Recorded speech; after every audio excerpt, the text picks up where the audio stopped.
Hello and welcome to the preview show. I'm just explaining to Aaron how we do this without having to trim things at the start. This is Aaron Macy. It's not Mark Lamdon. No, that's not you've been off for a week or thereabouts. You had AIDS. Yes, and I've cured. Yeah, lovely. Second person yeah. Whatever happened to Magic Johnson? We're in Collier's Cafe. It's, I believe it's in some back block near the PCYC Woolloomooloo. Hello, big hello to Johnny Lewis, great man. Great man. We're doing the preview. You're doing the preview because Mark Lamborn is on holiday. He doesn't do Scone. He is actually doing, if you are fans of Mark, we'll send you John Walter, or you're on Mark's list, we'll send you John Walter's set for Scone and also Mark's Kembla. Kembla's the way meeting tomorrow, it is? Yeah, Kembla. Yeah, of course, it wouldn't be Newcastle. I think this is exactly 2 years since my first ever show. Wasn't it? It was, yeah. Good old my mate Darren Smith, Test of Rhythm down That's there. That's right, yeah, exactly right. You tipped that strongly, but we won't go back and replay, we won't retrospectively penalise you. I still hold the try. You do, you did well. Anyway, mate, welcome back to the world of the living. And Scone, again, a very thick card on a track that's more than likely going to be dried out. And and the big problem that normally comes at Scone is when the wind gets up, but looking at the forecast, it's barely going to blow a leaf. It's about a 10-kilometre wind, so that isn't a factor. How are you seeing the track? The beauty of betting tomorrow is you get to watch all of today's races and get a feel for it. So one thing where you can go in with racing and always go in and say, oh, I think the track's going to play this way. Like, you're very good at getting that right. But the beauty is we actually get to watch it for a day and see how it's going. But I mean, I think normally under these circumstances, they're still saying a soft 5 this morning for today, but I think it'll be a good track. I would assume it's a good track. Yeah, so it's normally displaced fairly, really. I think preference to be on pace, or well, it just depends. I think sometimes the first day can play a little bit on pace, and then by the end of it, it can play down the outside. It just depends. Yeah, fair enough. All right, okay, but we'll go approaching it as a fair good track at Scone. Yeah, fair good track. As I mentioned, so there's no Mark this week. If Johnny Walter is the big player at Scone, and of course with Glenn Pollard at Mounting Male, where he normally goes very well. So if you want your Scone fix, John Walter and Glenn Pollard, and of course Steve Fletcher will be doing his stuff race by race for both Scone, I should say, not Sydney, Scone and Caulfield, which is a great card there. We'll talk more about in a sec. But the first is a 2200 metre race. Plenty of debris, but the main chances, it's actually not it's a more interesting version of these races than it can be, I think, Aaron. I didn't find it overly interesting. Didn't you? Well, Duke of Valentinos is holding sway as favourite. Minor Frecky is taking up a lot of market. Murphy's Delight and Loving Home. What do you got to say? Well, I was just leading with the favourite. I thought he looks the one that's still kind of on some sort of upward progression. Yep, absolutely. I think he just kind of died on his run. His first run, I think it was 2100. I always find those horses of that first run at 2000, sometimes that half a run short. Oh, especially when it's plus 500 metres. And it's plus 500 metres. And I just feel that run would top him off perfectly. He's up to 2200. Seems to be his right trip. And I think the horse that beat him is quite okay. And it's another horse that looks like could be on an upward spiral, where the rest of these are pretty much shown where they're at, and he could be maybe just slightly above it. Absolutely. I think even though Loving Home was coming off that bit of a gap as well, so I think we saw that's what Loving Home can do the other day. And the other two, and Duke of Valentinos and the horse's name, what's it, Baccaracus or whatever it's called? Hyparcus. That'll do. Yeah. Those two are on the rise, and I thought Duke of Valentinos was very easy to like. The only thing is, it is John O'Shea taking on Waller and Waller, which doesn't exactly make me warm and fuzzy. Especially in staying races where Waller kind of really has that dominance. Absolutely. Murphy's Delight was good the other day. Rory gets on, you can't fault how he's riding, but it does lose a perfect hue. And it received an absolutely perfect run in transit. Everything went its way. I couldn't possibly have got a better run. And the other one I want to ask you about is Minor Frecky. $4.80 I thought seemed a pretty short price. Have you got anything to say about Minor Frecky?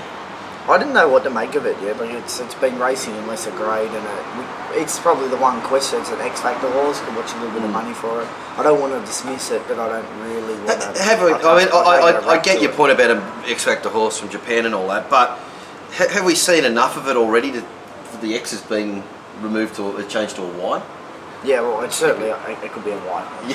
But you know what I'm saying? There's no rut to it. It's had 4 runs. It's got out to, what distance did it run out last start? 2000. So it's my only query with that is, like I said, it's had its first run at 2000. It's run considerably well. Yeah. Also, it's just started on its run.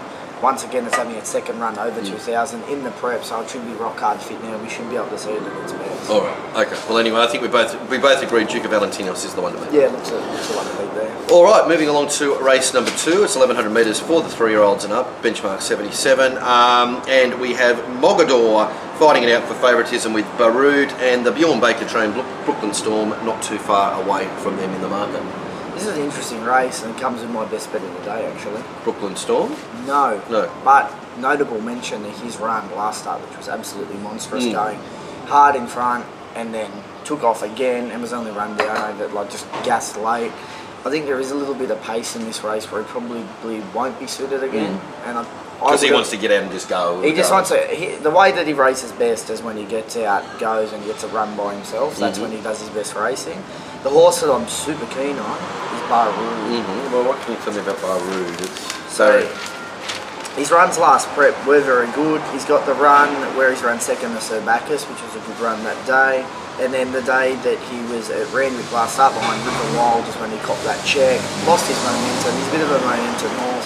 And it was it wasn't slow, but it was a softish track, and he's a bit, do you remember seeing him? Oh, it's vaguely. Built like a Russian Yeah, that's right, He's an absolute beast, and I think will do his best racing on rock. What's the story with 4 million trials? Like, here, there and everywhere. Well, he just had the 2 trials. No, but I mean, like, early in his life. I think he trialled half a dozen times before he raced or something, didn't he? He's a big raw bugger. Yeah. So he's extremely well bred. He's the half to full to start witness. Okay. And I just think that he's just been a horse that's taken time, and he's won, and you can just see he's slowly progressing through his runs last prep. He's come back and trialled in outstanding fashion twice, and the thing that I liked about each of his trials, first trial he's ridden dead quiet, hit the line, and then he was actually ridden to lead, and he was actually asked to find in the last trial, pulling away from hook. Oh, that's a bit of intent from Snowden. You don't even often see that. Yeah, and I think because he is a big boy, they want to try and get him a little bit fit, and he's well bred, and they'll probably want to knock off. Is he potentially too big and he crosses over from that good type to Clydesdale? I don't think so. I feel like he's an awesome shape last prep, unless he's got bigger, which you wouldn't want. Because the problem with those is those horses do tend to need gelding, and obviously something like that doesn't. That could be an issue. Yeah, because they get too thick and bulky. Look, when I saw him at his first trial, I only saw him briefly for a second. He looked quite good. All right, lovely. So that's Baroud. Mogador, obviously the drier the better for him, or not obviously, the drier the better it is for him. I think drier the better. That was my exact comment. I thought it was hard to make ground when he was making his run. He got too far back. It was a little bit hard to make ground where he was, and I thought he hit the line considerably well. And the intent with that stable is so important, and I mean, if you can put into the pre-race interview that John O'Shea said, he basically said, I didn't think it always had much of a chance. So that filters through, and we know that we've seen. And there's a late blower as well. He's a 220 to 290. And as we mentioned a lot on the show, Jay McDonald firming is that intent. There can be two sides to it. So we've I don't think there was a lot of. This is a moral from the stable. Let's attach it. Let's go back with the shoulders pinned and up and throw everything at it. And this would be probably more from a mounting yard standpoint. He looked like he had the improvement to go. Mogador, he wasn't. He didn't scream back at me. That's for sure. No, it was okay without being really tuned up. So anyway, that's Mogador, and as you said, Brooklyn Storm's a case of, I suppose, if you want to be on it, you should get to the front. Do you think he can hold on?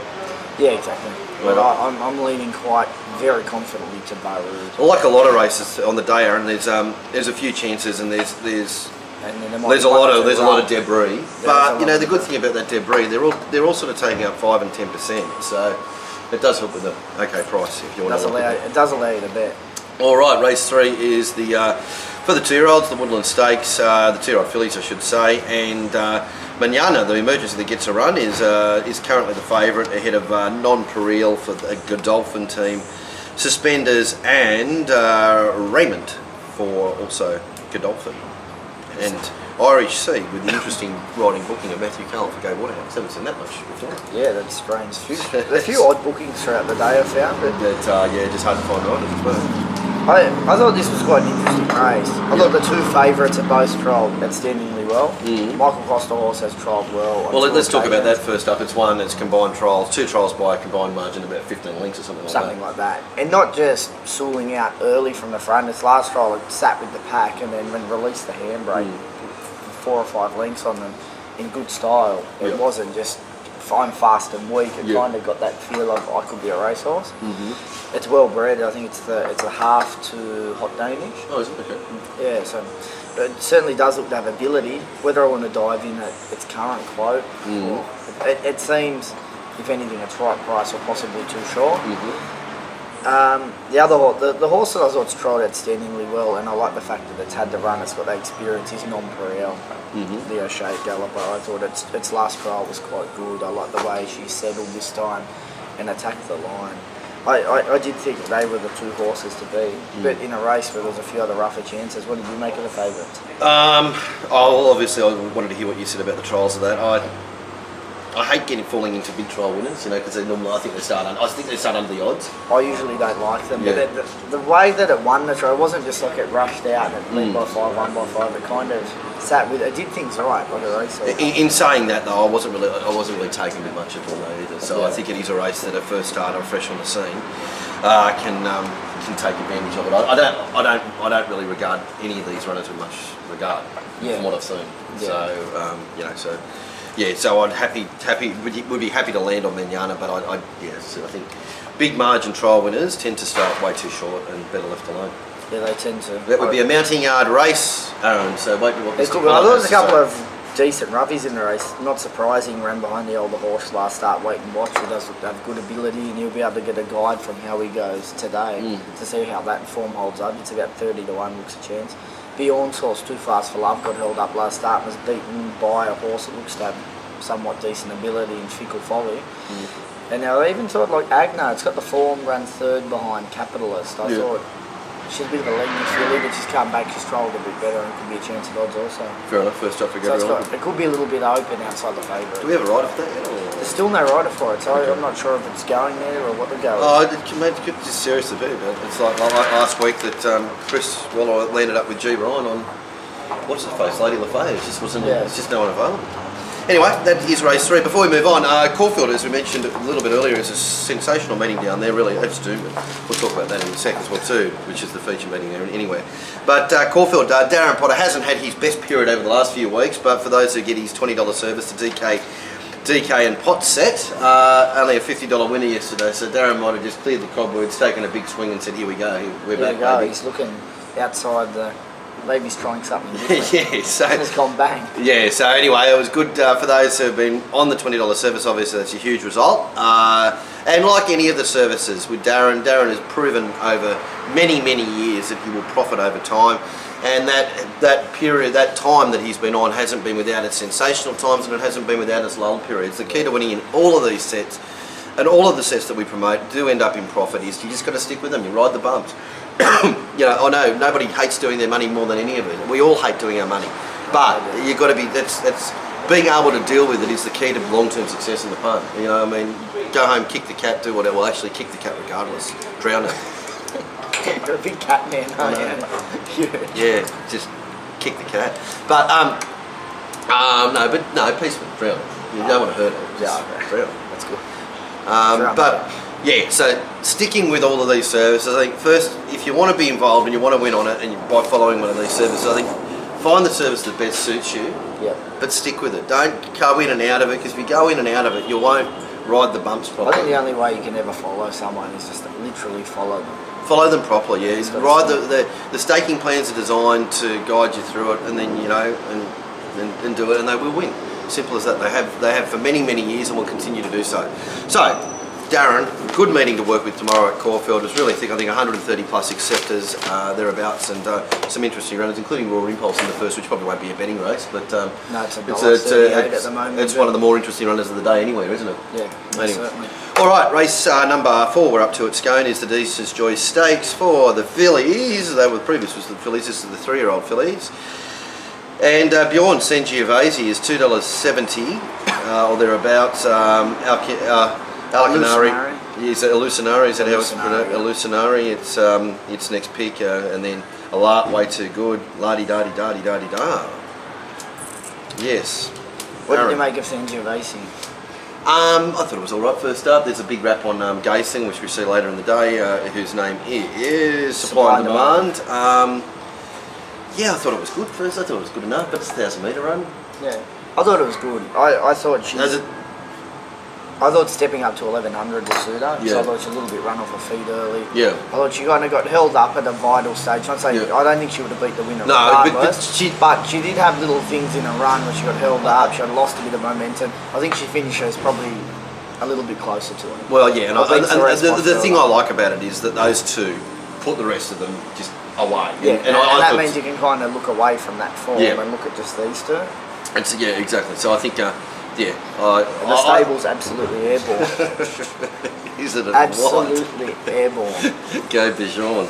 Anyway, yeah. So look, with the 1,000-metre round-week form, it was always a little bit icky, but then again, when you line it up and a lot and way too good, it leaves me hollow. That whole race from last week leaves me hollow, and I suppose it's backing up, and James Cummings is going so well, but He's going well as well. But I don't know. Way too good. The wide barrier made me a little bit. If you'd drawn a gate, I would have. But I don't know. It can't improve on what it's done. You know, and from how it presented on Saturday last week, it was perfect. Yeah. It's built up to it. It was fourth up. I know the backup card's being played, but oh geez, it's.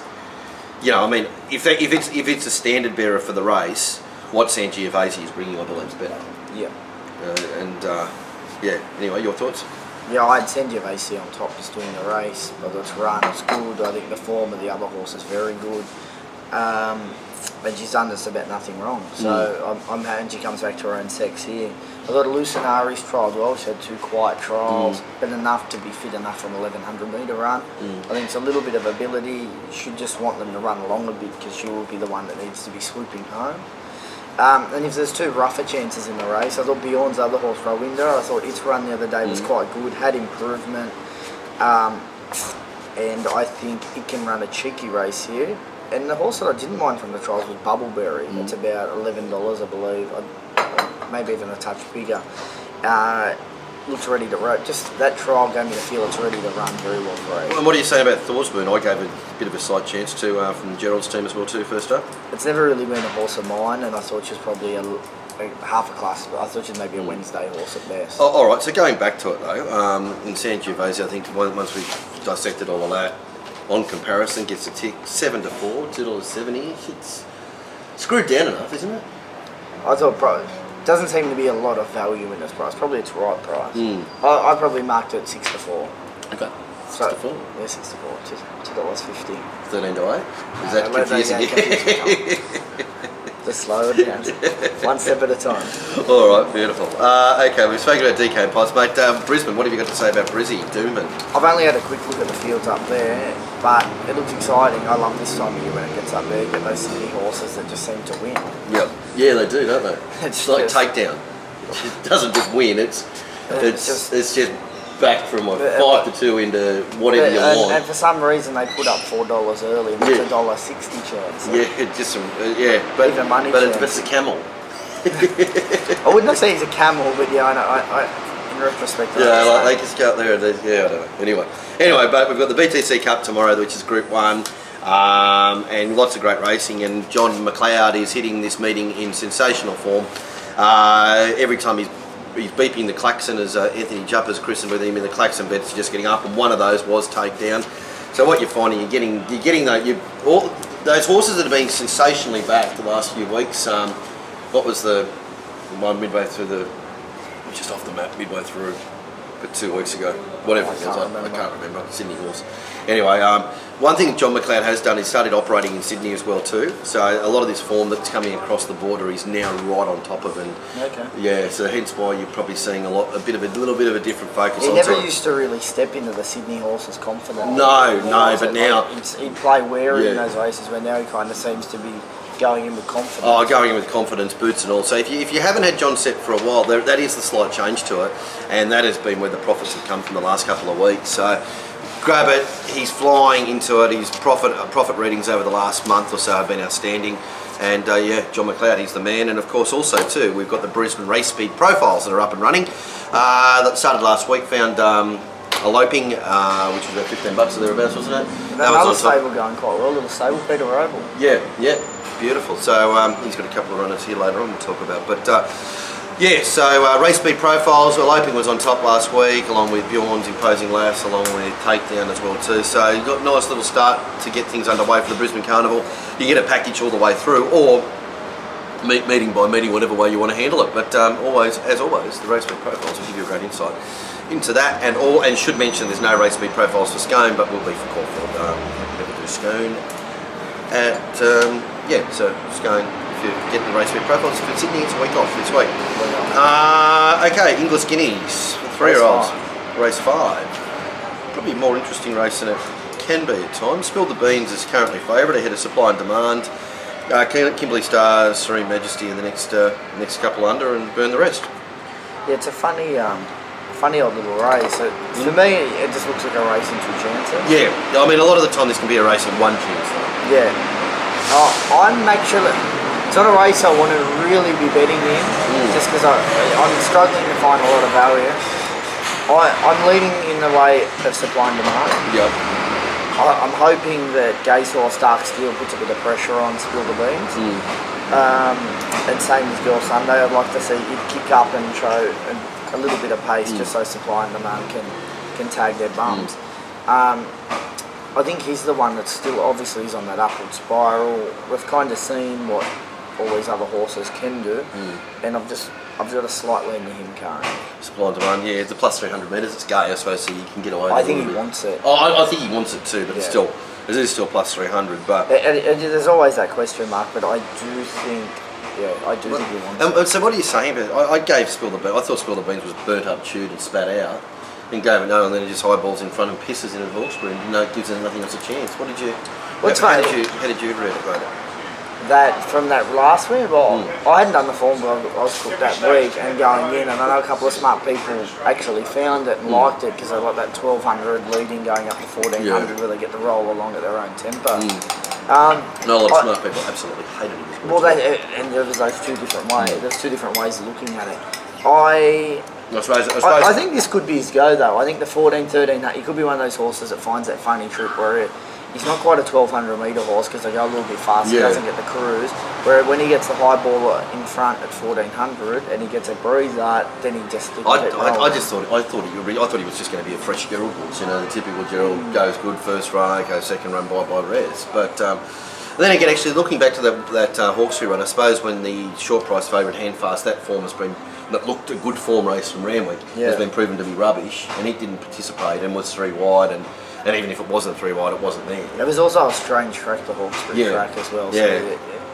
So you have mixed opinions. That's why I'm that's probably why you're going to Supply and Demand. Supply and Demand is that different form. I think regardless of what Spill the Beans is, we've seen what Spill the Beans is, and Supply and Demand does still have that X factor without the Y. Yeah, and the other thing that he does have is his debut run to Sir Bacchus, where he's beaten half a length, really good run. Sir Bacchus is proving to be quite a racehorse. Yeah, so it's up for him. Yeah, I think time of year anyway. I'd much rather be. I agree with the 2. I mean, it's Kimberley Star. I think everyone was sick of it 25 years ago. Yeah. Serene Majesty, well, good as gold. So yeah, I think it does come down to a race in 2, and in that, I'd much rather be Supply and Demand. Let's Spill the Beans. In saying that, I still don't think there's a lot of value in either of their prices. No, they seem to be about their right price. Yeah, absolutely. You've still got to get the other one beat and still beat the others home, don't you? All right, okay, that's race 5. Adelaide, mate. Aaron Barbie, good mate of both of ours, up doing a set, and you said turned a nice profit last week with Fatana, his main play, which was actually also was available to everyone because he tipped that on the little preview that we put online, an article-wise, so that was available to everybody. And he seems to do a good little review of all the races as well, and gives a great insight to how he saw the races and how they played, so it's a good way to refer back at the day actually played to your opinion to someone else's. Absolutely, and like most of the sets, there's a full comments on every horse, or just comments on most horses. Yeah, the key horse. Ratings, staking plans, speed maps. You get a lot. Bodies, and also too, you get he's very good at the Sunday meetings as well too. So if he likes anything on the Sunday, he'll send that as part of the set as well too. So if you want to play an Adelaide Group 1 racing tomorrow, the South Australian Derby, that preview is online. You can read his insights into that as well too. But good race again. This time of year, good racing in Adelaide, entertaining racing in Adelaide, and he's a good J. He does it form in a different way. I've always found it quite interesting talking to him. Yeah. He's sort of more of the the pot smoking type of track. Bit different. It's from a different one. Yeah, so I think we're the sort of the more revvy, he's the more relaxed. Yeah, relax. Anyway, beautiful. So Aaron stuff's good. Again, it's a different way, but it's also a good way of making profit. So Adelaide, here we go. And here we go into the Luskin Star Stakes, a race that we have spoken about quite a bit on the site so far. And Clearly Innocent went up the even money favourite on Monday. God loves sports bet. How that was ever going to... he was going to hold 50% of the market with Music Magnate and Federal in it, you wouldn't know, but that's what it was, and all three of them now vying for favouritism pretty much. They looked a clear 3 in this race. And the way that I've got them is Music Magnate on top. Yep. Federal second, Clearly Innocent third. Yeah, that's... And the way that this race is going to be run, like me doing the speed map, I've just had Music Magnate leading currently. I can't. And they look like they're going to cruise. He's going to improve from the run. Up in troop suits him because I think he's a better 1400 metre horse. Shorter troop. And for me, I think he'll just win. I really think he'll just win. I think Federal's a danger. I know it's the weight swing and that's probably going to camp off him. But I think I'm struggling to see them beat him. What is the weight swing like? I think it's 4 kilos or something like that. 57 was 54 and he had 56, has up 57 and a half. So 4.5. 4.5. Alright, well there's fairest play though there, isn't it? I know there was only one was first up, one was second up. Let's go back and look at the run. So you look at the run, you've got Music Magnate. He sat outside the lead. They didn't go incredibly fast, and it was somewhat hard to make. It was hard to make ground that day. Yeah. But at the same time, Music Magnate was fresh off a long break. Yeah. He absolutely pulled the entire way. Like I got off, I spoke to Abdullah as he got off the horse, and this bloke next to me said, "Oh, did he pull for the first bit?" He said the whole. Like, he pulled the whole race. And you go back and you look. That's not a way to win first up. And then when you look at him, he gets to the 100. He was a 3/4 length in front of all the other horses, and he was a spent horse with 100 to go, and he just buckled down the win. Bjorn's given him the month between runs. I think that's a good move. Yep. He gave him the soft trial. He won the trial comfortably. Yeah. That's a soft trial for him. Yeah, and worth noting. I know it's only a trial, but I mean he did kill Clearly Innocent. And he killed Clearly Innocent. Couldn't keep up with No. I think he looks a very, very genuine horse. This horse. And always says. Yeah, and this is where he's a new horse. This bred. He's gone to another level. I'm with you. I don't quite get Federal yet. I think Federal's just more of a. I don't know. I think Federal's a nice horse. I think this is Federal's grade. Yeah. But I think he's opportunity. I come by the end of this spread. Music Magnate's probably going to be racing the Group 1s and 2s. Yeah, that's fair enough. And okay, we speak about Clearly Innocent. Absolutely perfect run in the championship, whatever it was. Yeah, he got up on the nice part of the track. Yeah, exactly right. He was in the fast lane and didn't have to go around the horse, and whilst all the other ones are getting outside the fast lane and covering more ground. So it was a very he did do it in bar plates. I'll give him that. Yeah, that's right. You don't see a lot of horses. But I think also too with that type of stuff, as I think we spoke after the race, is that I think it was Fletcher who summed it up well. He said it either makes them the same price they are, or it makes them 100 to 1. Yeah. And it didn't seem to bother him. You know, like sometimes they get through it and it doesn't matter, but then when it does, it's like that thing of Friedman's in the BMW or whatever it is. They run 99th beat and 99 lengths. So anyway, but I mean, he obviously overcame. Well, that. I've always thought, and it's a positive that they're not on. That's positive, not on. The horse, from more reports, is back to 100%. This is his last run, this prep. He goes out, win, lose or draw. They're looking at the spring, they're not looking at Brisbane or anything like that. So he has been targeted at this race. And it's Greg Bennett at home, all that sort of business, the horse knows the track. It's got always. I've always thought he's going to be a listed horse, but I've always thought he'd be a listed horse, but I never thought that. Sorry, joke. If I lose the bloke, I can't get around. Darren's going to keep an eye on. Yes. Well, this is a grade I thought he was, but once again, I think Music Magnate's a grade above these. Yeah, absolutely. So I'm Music Magnate. I'm just Music Magnate. Yeah, I mean, if there was a super roughie that you want to throw in for your things, it's unequivocal. I thought its run was very good last start. It's airborne. I don't know if you've been there the last couple of times, but it's normally an absolute A-grade parader. Yeah. And it's not parading badly, but it's not parading absolutely A grade. You know what I mean? So it's if anybody was to look at it, you go, geez, it looks in good order. But you know what, you normally walk away going, wow, and it hasn't had the wow factor. So and yet it's been racing the best it's raced. So I don't know what that means. I don't know. Maybe it's better off not with the wow factor. Any Ninth Legion is a horse that can do some, can run powerful times when it's up and running. Look, just to have the quiet trial. Any word from the Roble stable about how forward it is? I haven't spoken to him, being sick, but I will try and find out. I didn't think he's up to this now. No, he's not up to the top. He's a nuisance. Yes. Perfect. All right. Okay. Hong Kong fans. Hong Kong is again tomorrow and coming off, I think, about 100% profit on turnover last week.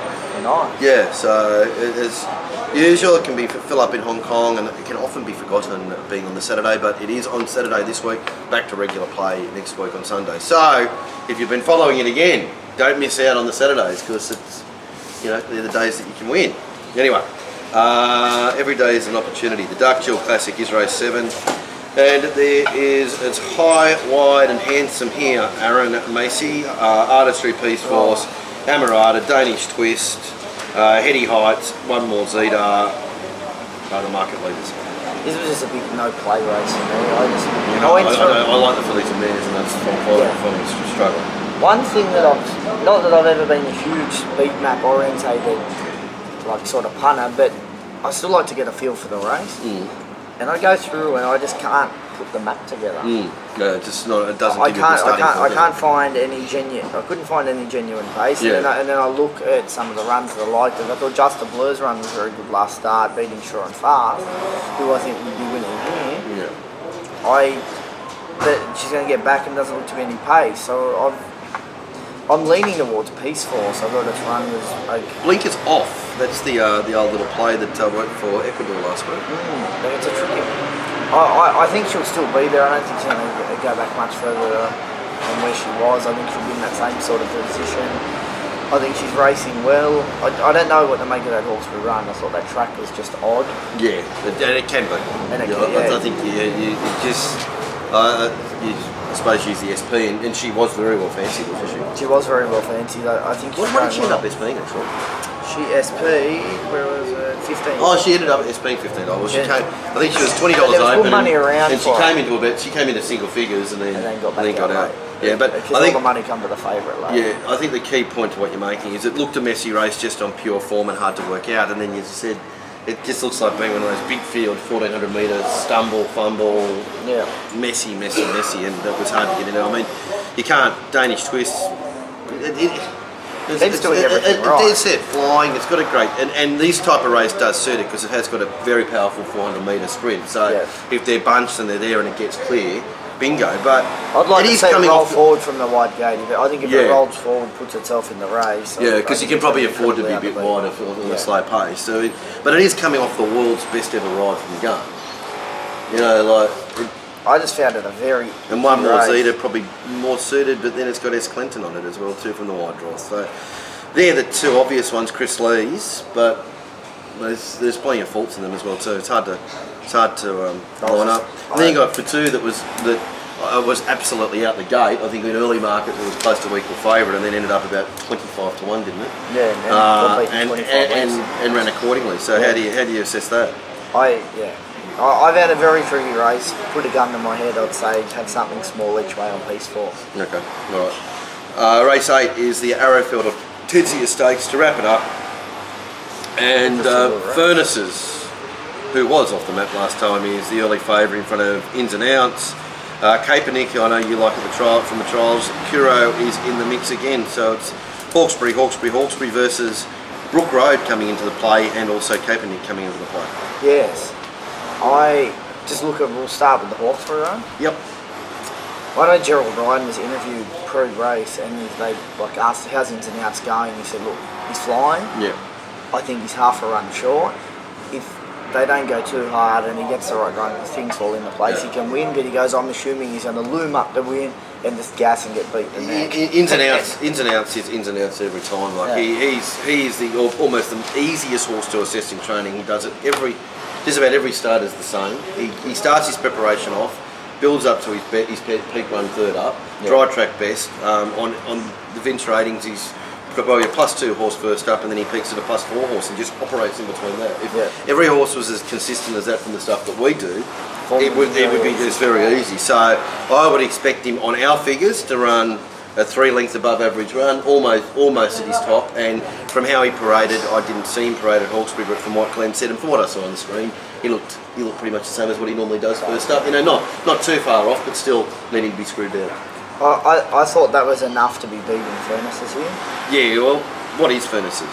I think that it wasn't an overly wet track last start, but it certainly had cut out, and I think that may have helped Furnaces where it didn't help ins and out. Yep, absolutely. And I think they're going to get to a firmer track here, and I think that's going to be the turning factor between those two horses. So out of that Hawkesbury form, I had him on top of the Hawkesbury form. The horse I do have on top is Capening. He's a horse that does have an amazing sprint when ready to use it. He can be very hit and miss, and he's a horse that you do want to see the money come for. I'd like to see him just get off the fence, track him, run. I think they're going to run along at a decent enough tempo without absolutely flying, and I think he'll just track them, and I think he's the horse you want to be on. Beautiful. All right, I'm sort of going with alternative form, but I'm Brook Road. Key indicators for her. Good tempo, 1100 metres, fresh, dry. Bingo, bingo, bingo, bingo. Thank you.